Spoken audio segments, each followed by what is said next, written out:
उत्तर प्रदेश के एक छोटे से कस्बे सीतापुर में रहने वाली सुनीता देवी। उम्र लगभग 55, लेकिन व्यवहार ऐसा कि लोग नाम सुनते ही कांप उठते। मोहल्ले में लोग उसे डरावनी सास कहते थे, लेकिन घर के अंदर वह और भी भयावह थी।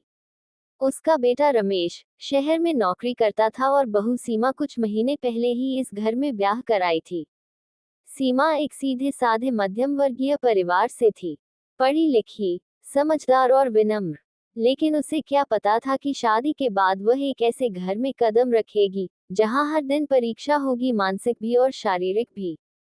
सीमा की शादी को अभी 2 ही दिन हुए थे। सुबह जल्दी उठकर उसने चाय बनाए और सासू माँ के कमरे में ले आई।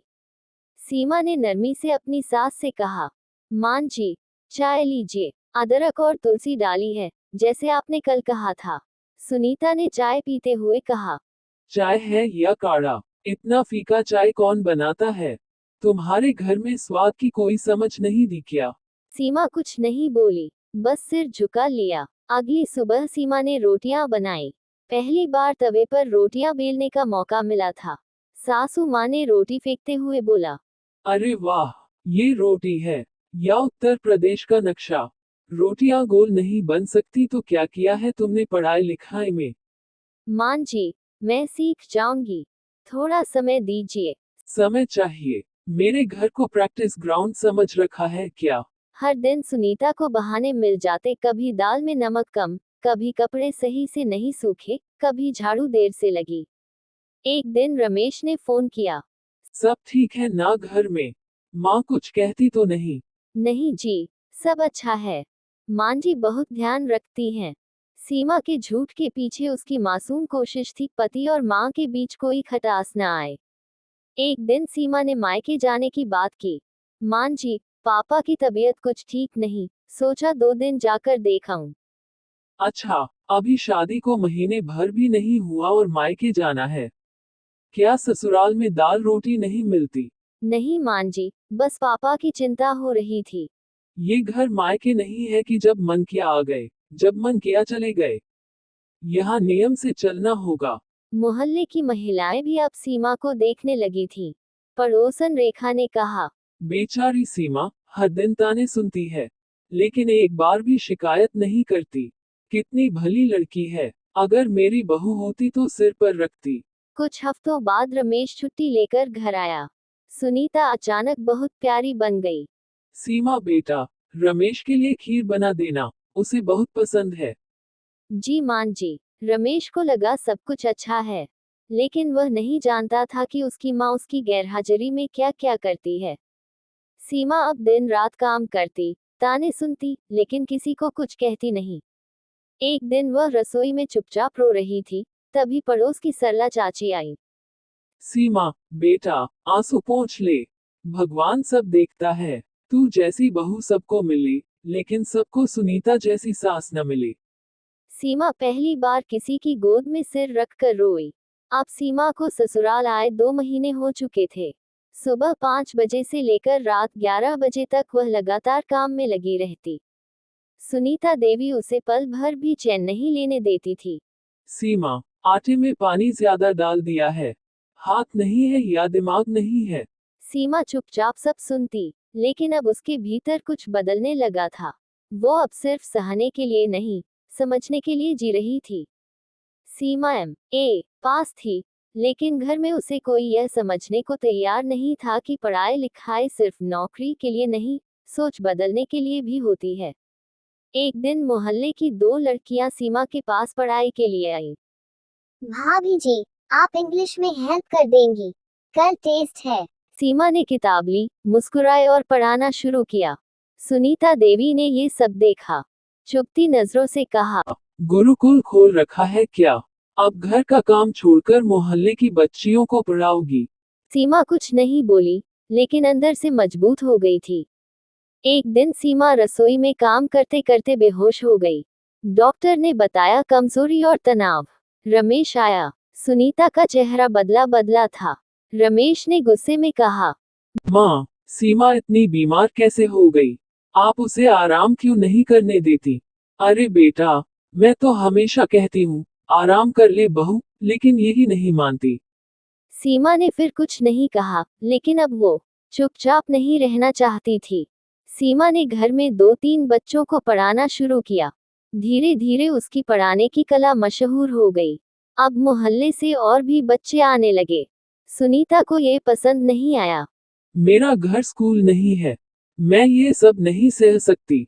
मां जी, मैं घर का काम भी कर रही हूँ और बच्चों को भी पढ़ा रही हूँ। इससे घर का कोई नुकसान नहीं हो रहा। आजकल की बहुएं जबान चलाने लगी हैं। तुम्हारी हिम्मत कैसे हुई जवाब देने की? सीमा ने पहली बार उसकी आंखों में आंखें डालकर देखा। मैं जवाब नहीं दे रही मां जी, बस अपनी मेहनत और हक की बात कर रही हूँ। रमेश अब धीरे धीरे सच्चाई समझने लगा था। उसे अब एहसास हो रहा था कि उसकी मां कुछ ज्यादा ही कठोर थी। रमेश ने सीमा से पूछा, तुमने कभी शिकायत नहीं की? क्यों? क्योंकि शिकायत से रिश्ता नहीं बचता, और मैंने हमेशा इस रिश्ते को निभाने की कोशिश की। रमेश भावुक हो गया। सुनीता ने एक दिन सीमा पर आरोप लगा दिया कि वह घर की चीजें बच्चों के अभिभावकों को देती है। मैंने अपनी आंखों से देखा, वो रसोई से दाल ले गई। क्या बहू ऐसे होती है? सीमा फूट फूट कर रोने लगी। तभी सरला चाची और मोहल्ले की अन्य महिलाएं आ गईं। सरला चाची ने बोला, हमने देखा है सीमा को, वो ऐसी नहीं है, तुमसे ज्यादा काम करती है। शर्म करो सुनीता बहन। बहन। पूरे मोहल्ले ने सुनीता का विरोध किया। सीमा ने मोहल्ले में एक छोटा सा कार्यक्रम रखा, बहुओं की स्थिति पर चर्चा। उसने बिना अपनी कहानी बताए अपनी जैसी कई बहुओं की बात की। महिलाएं भावुक हो गईं। सीमा ने मंच पर जाकर कहा, हम बहुएं सिर्फ बहू नहीं होती, हम भी किसी की बेटी, बहन, दोस्त होती हैं। हमसे सम्मान छीन लिया जाता है, लेकिन हम फिर भी घर को जोड़ने की कोशिश करती हैं। ताली और गूंज उठी। अब सुनीता के पास कोई नहीं बचा था।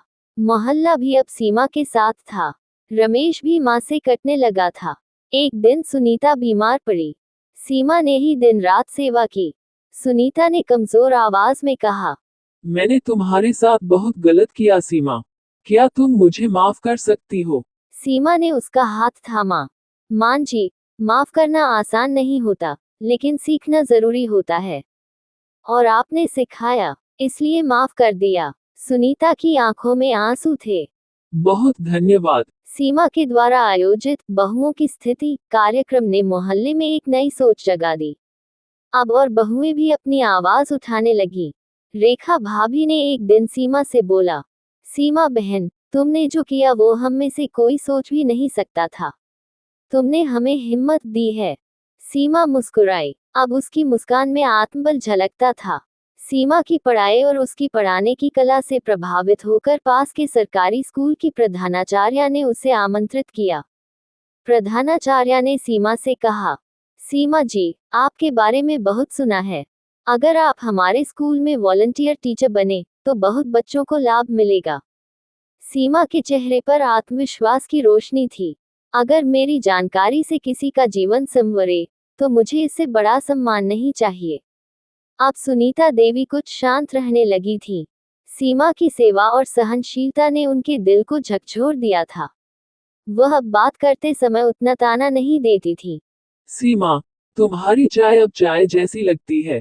सीमा मुस्कुरा दी। शायद ये पहला तारीफ जैसा वाक्य था। ब्लॉक स्तर पर एक महिला सशक्तिकरण सेमिनार हुआ। सीमा को बतौर वक्ता बुलाया गया। वह मंच पर खड़ी हुई। उसके सामने गांव की औरतें थीं, कुछ झुकी हुई, कुछ डरी हुई, कुछ उसके जैसी। सीमा ने गंभीर आवाज में कहा, बहू बनते ही हमसे हमारी पहचान क्यों छीन ली जाती है? क्या शादी के बाद हमें सिर्फ चूल्हे तक ही सीमित कर देना चाहिए? क्या पढ़ी लिखी लड़कियां सिर्फ सास के ताने सहने के लिए हैं?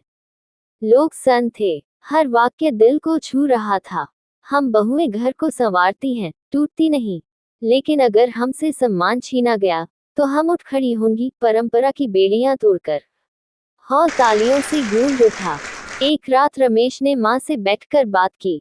रमेश ने कहा, माँ, आपने मेरी पत्नी को सिर्फ बहू समझा, इंसान नहीं। क्या आपने कभी सोचा कि पापा होते तो उन्हें ये सब कैसा लगता? सुनीता की आंखों से आंसू बहने लगे। सुनीता ने थरथराते स्वर में कहा, मैंने गलती की बेटा, मुझे लगा बहू को झुकाकर ही सम्मान मिलता है, लेकिन सीमा ने बिना लड़ाई के मुझे हरा दिया और सिखाया भी। मीडिया वाले इंटरव्यू लेने आने लगे, लेकिन सीमा अब भी वही थी, सादी सी साड़ी, माथे पर सिंदूर, हाथ में किताबें और चेहरा आत्मविश्वास से चमकता। सुनीता अब हर रोज मंदिर जाती और सीमा के लिए दुआ करती।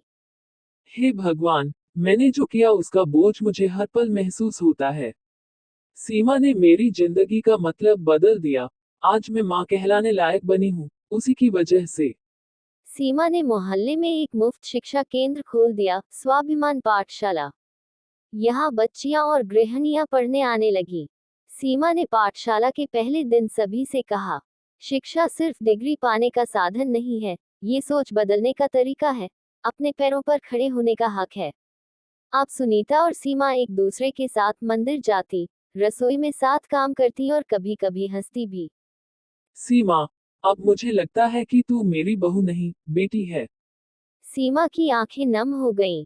मान जी, आपने देर से सही, लेकिन जो समझा वही असली जीत है। सीमा की स्वाभिमान पाठशाला अब मोहल्ले की ही नहीं, आसपास के गांवों की महिलाओं के लिए भी उम्मीद की किरण बन चुकी थी। घरों की चारदीवारी में बंद महिलाएं अब आत्मविश्वास से बाहर आ रही थीं। एक ग्रामीण महिला ने सीमा से कहा, बहन जी, हम तो कभी स्कूल नहीं गए, लेकिन अब हमें लगता है कि हम भी कुछ कर सकते हैं। सीमा मुस्कुराई, पढ़ाई कभी देर से शुरू नहीं होती। आज से ही तुम अपनी जिंदगी की किताब में नया अध्याय लिख रही हो। सीमा ने महिलाओं के लिए एक बहु विकास परिषद बनाई, जिसमें गृहिणियां, विधवाएं और कामकाजी महिलाएं शामिल थीं। वे अब न सिर्फ पढ़ाई करती, बल्कि सामाजिक मुद्दों पर चर्चा भी करती, दहेज, घरेलू हिंसा, शिक्षा, सफाई। रेखा भाभी ने कहा, सीमा, तुमने हमें हमारी पहचान दी है। पहले हम सिर्फ नाम थे, अब आवाज बन चुके हैं। सुनीता देवी अब पूरी तरह बदल चुकी थी। वे खुद पाठशाला में झाड़ू पोछा करती, चाय बनाती और हर महिला से प्रेम से बोलती। एक दिन उन्होंने सभा में सबके सामने कहा, मैंने अपनी बहू के साथ अन्याय किया, उसे ताने दिए, अपमानित किया, लेकिन वह फिर भी मेरी सेवा करती रही, मेरा ध्यान रखती रही। आज वो सिर्फ मेरी बहू नहीं, मेरी बेटी है। पूरा हॉल तालियों से गूंज उठा। सीमा की आंखों से आंसू बह निकले। कुछ सालों बाद सुनीता और सीमा के रिश्ते भी काफी सुधर गए। एक दिन शाम का समय था। छत पर सीमा और सुनीता साथ बैठी थीं। चाय के प्याले थे और सामने ढलता सूरज। सीमा, अब मैं नहीं डरती कि लोग क्या कहेंगे। अब तो गर्व होता है कि मैं तेरी सास हूँ। और मुझे गर्व है मां जी, कि आपने समय रहते खुद को बदलना सीखा। बहुतों को आपसे प्रेरणा मिलेगी। दोनों मुस्कुराईं। छत की हवाओं में अब तानों की गूंज नहीं, सम्मान और स्नेह की मिठास घुल रही थी। ये सिर्फ सीमा की कहानी नहीं, हर उस महिला की कहानी है जो चुप रहकर नहीं, सीखकर, सहकर और फिर संवारकर जीतती है। और यह हर सुनीता की भी कहानी है, जो चाहे तो खुद को समय के साथ बदलकर अपनी बहू को बेटी बना लिया।